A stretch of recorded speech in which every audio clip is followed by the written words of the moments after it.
Welcome everybody to the X Factor podcast. Today we got some good old AEW Collision review. And well, it's gonna be a little dicey because we got some stuff to talk about, especially with All In and All Out coming out just in a couple weeks. So the show started off with CM Punk and Samoa Joe. It didn't start with CM Punk. It started out with Samoa Joe coming out to face the Golden Vampire, which ended up being CM Punk. The Golden Empire, aka CM Punk, took out Samoa Joe, took out the ref, and GTS'd him, which everyone was calling it a bad GTS, but if you're 45 and you're picking up a 300-pound dude like that, having to put up your knee up as well and do all that at CM Punk's size, I think you're doing something pretty good. And then it's official, CM Punk versus Samoa Joe at All In, which is going to be some good stuff right there. I think, because it's not for the Ring of Honor television title, so which makes you think that Punk's going to win. If they really wanted to, they could have Punk win one weekend and Samoa Joe win the next week at All Out. But I don't think that's in their cards at this moment. So, but with this whole situation with All In and All Out, they've put themselves in a little bit of a hole because, like, one week people got to pay $50, the next week they got to pay another $50. So you're putting $100 in 2 weeks just to watch a pay-per-view. I'm one of those people that are doing it. But, when your job is pretty much reviewing wrestling and football, you kind of need all the stuff you can get to watch some of the stuff, you know what I mean?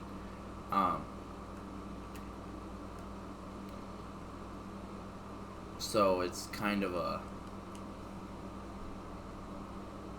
it's a deep dish in the pocket, but if it's good, you're getting your money's worth, so. The first match was Dalton Castle versus Jay White in just a regular matchup, which I thought was really, really good.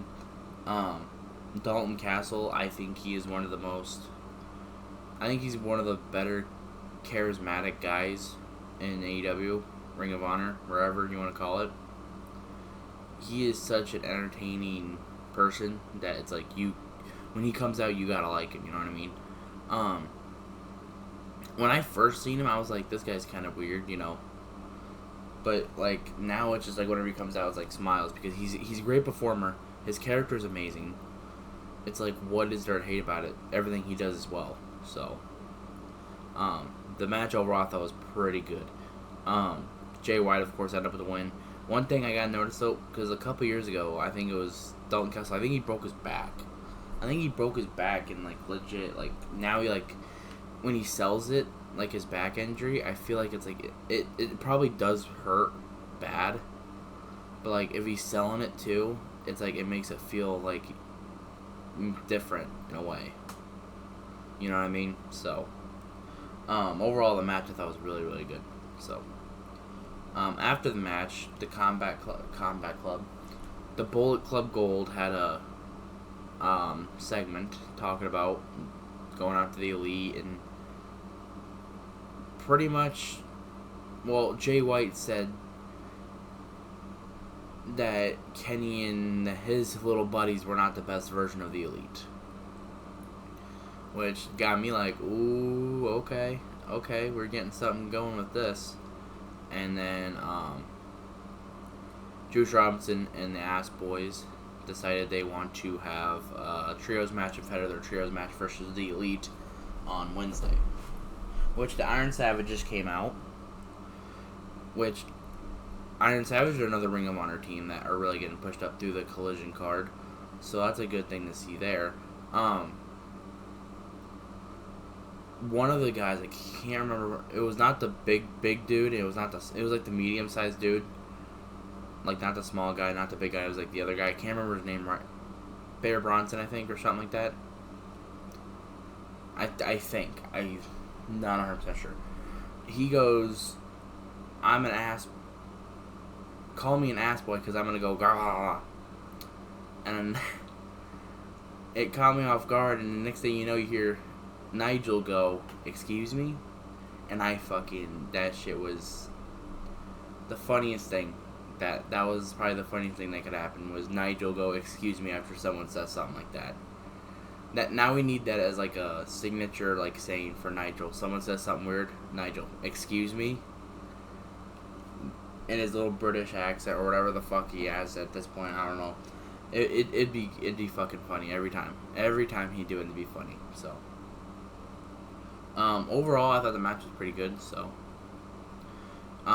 we finally get to see Roosh. Well, not on TV, but like through a phone call. Saying he needs the baddest trio, the biggest, baddest trios team in AEW. And Preston Fance and I think it was Dralistico, I think, who's the other guy that was with him. And they went out, they went drinking and got kidnapped. That was very odd. But obviously, Roosh did resign about a month or two ago. So we're going to see some good things coming through Roosh. And obviously, they're obviously trying to make Roosh like one of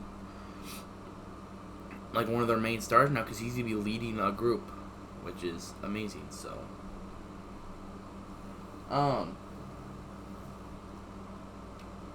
Ricky Starks has now aligned himself with Big Bill as a manager through the next couple weeks. His suspension ends on the a week before All Out. And having Ricky Starks go up with Big Bill kind of reminds me of Shawn Michaels and Diesel. Because how flashy Ricky Starks is. And how dominant Big Bill is. I think it works. It's a perfect couple, in a way. The way they just put them together was amazing.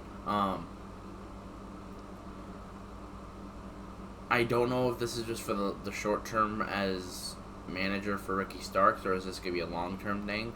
I'm hoping it might be a long-term, because, Ricky Starks had Powerhouse Hobbs for a little bit, and, well, we'll see what happened. If he has Big Bill with him, they have a reason to put Big Bill on TV instead of just squashing, like, people every week. I was really enjoying the tag team between him and Brian Cage, but the freaking trios titles and all that. I hate trios titles. If you guys know, I hate the trios titles.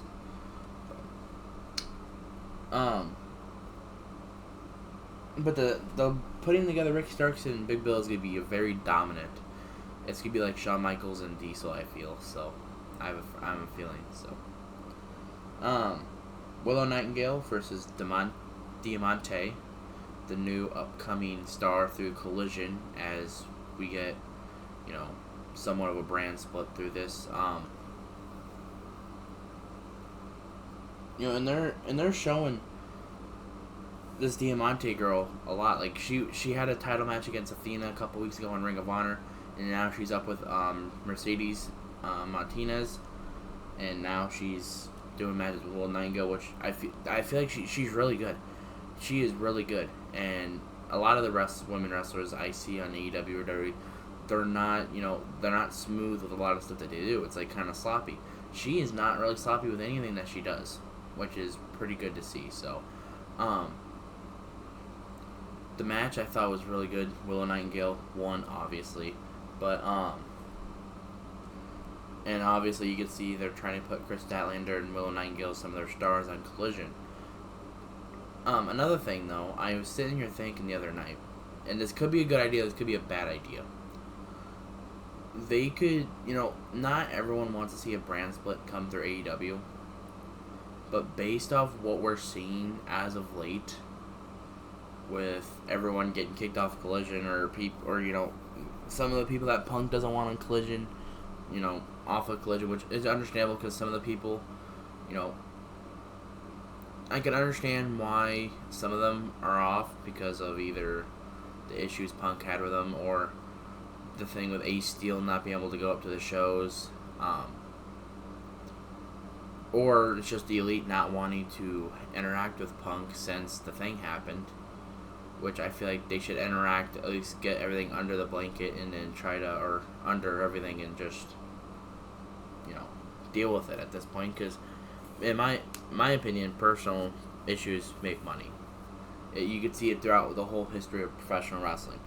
Personal issues make money, so we can see with Brett and Shawn, personal issues, boom. Like, it's, if they put that in the feud, they're gonna make money because everyone knows what's been going on, especially through the social media days. So, but throughout this whole somewhat brand split, I had a little idea pop in my brain the other day how they could fix this, and it's still a brand split. So they have a full-on brand split. They have a draft. They get GMs because they got authorities there that could be GMs. Like, hell, you could put Jim Ross at fucking GM of Collision. He's commentary for the main event of the Collision shows. Or you can do, or Tony Khan did what Vince did and become double GM for a little bit, and then have to put people like aside, and then him just be one of those authority figures like Vince, and show up once every while when you want a storyline good to happen. But they could, have a draft, and so you don't have to do like a shake-up every year. You can do trades within each show, like actual trades, and then Tony Khan approves them or whatever, and kind of like what Raw and SmackDown did at one point. And then what you do after that, you put up, after either All Out or the New Year, you have a draft through Ring of Honor stars. So people are allowed. So each show is allowed to draft 5 Ring of Honor guys. And boom, and then the champions. You got a world champion on Collision right now with Punk, and you got a champion on freaking Dynamite with MJF. You got a mid-card division with TNT title on Dynamite, and then you got the All-Atlantic Championship All-Atlantic title is on Dynamite, and the TNT Championship is on Collision. And then the Women's Championship, you could do the same for 2 Women's Championships for both shows. And same with the tag titles. And then same with the Women's Mid-Card division. You have the TBS title, and you have like a Women's US Championship or something. And that's a lot of titles, but guess what? You're bringing people on. And I think they should move both shows to at least 2 hours, like 2 hour and 30-minute shows. So you can perform everything that you want right in those 2 hours, which I feel like they always do, but they always seem like to have like a, missed time management for some things. But that is just one thing that came through me the other day. I was thinking, I'm like, that would really work. It would work perfectly in a way for a little bit, and then do whatever after that, I guess. But that was just my thinking on it. Darby Allin they announced another match for All Out. Of course, you already know Darby is supposed to face Luchasaurus. Darby is now going to face Miro is going to face Powerhouse Hobbs at All Out. I feel like they can get about 1 or 2 pay-per-view matches out of this. You could probably go with this rivalry to the end of the year, potentially. It's going to be a good rivalry. We're going to get some good matches out of them. People are already complaining about it, and people wonder why. Not many people like talking to AEW fans, or just regular wrestling fans, because some of them just complain about every little thing that's going on right now. Like, the build-up to All In has not been as bad as they think. The build-up to All Out, they're building through All Out to All In. Like, how stupid can some of you people be? And they haven't announced many matches for All Out because they're waiting for All In to happen. So what else do you want? Because they probably want some of their matches for All In to switch it up for All Out, and then boom, you know. And I feel like, you know, people want to underestimate the build-ups for some of the matches. Remember the 4-way we had at Double or Nothing? The build-up was trash, but they built a story in the ring.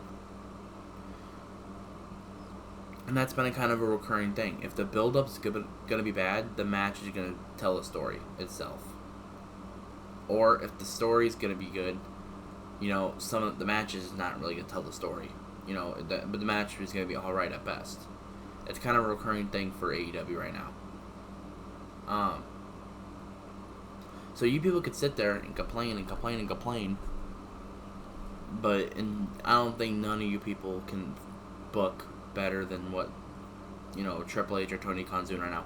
And professional wrestling, and by the way, congratulations on AEW for the all-time ticket sale for an attendance, beating WrestleMania 32. So, and I already see people complain about that, which is totally stupid in a way, you know, making it seem like that it's not real or just, you know,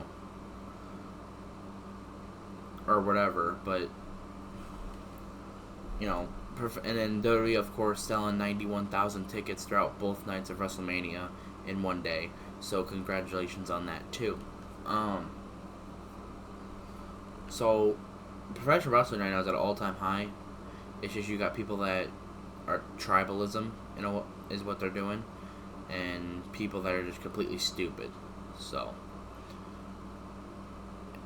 and if you enjoy both companies and watch both companies and enjoy both, then, well, then you're getting a pretty good deal because you're watching both good wrestling every week. But if you're one of those tribalism people and you want to do like what company's better bullshit, then go fuck yourself. So, that's all I gotta say. Going into the main event though of the show, Darby Allin versus Christian Cage, in a really, really good match. Edge had a good match on Friday. Saturday comes along, Christian has a good match. And Christian has been putting on some bangers as of late. Either whether it's tag or singles matches, he is putting on real good matches. And the one with Darby was just, it was beautiful. It was amazing. All around, it was just perfect wrestling. I feel like, you know, if Christian ever wants to think about retiring, I'm telling him not yet. You still got a lot left in the tank, little man. Or man. Big man, whatever you want to call yourself. And Christian Cage, he has really become one of the other bigger stars in Collision, outside of Punk and Samoa Joe and Andrade and Malachi Black and House of Black and all of them. So it's gonna be very interesting to see what else he can do throughout the next couple of months, especially if Edge goes to AEW, which I'll talk about here in a little bit with the SmackDown review coming up. But that's pretty much that. So,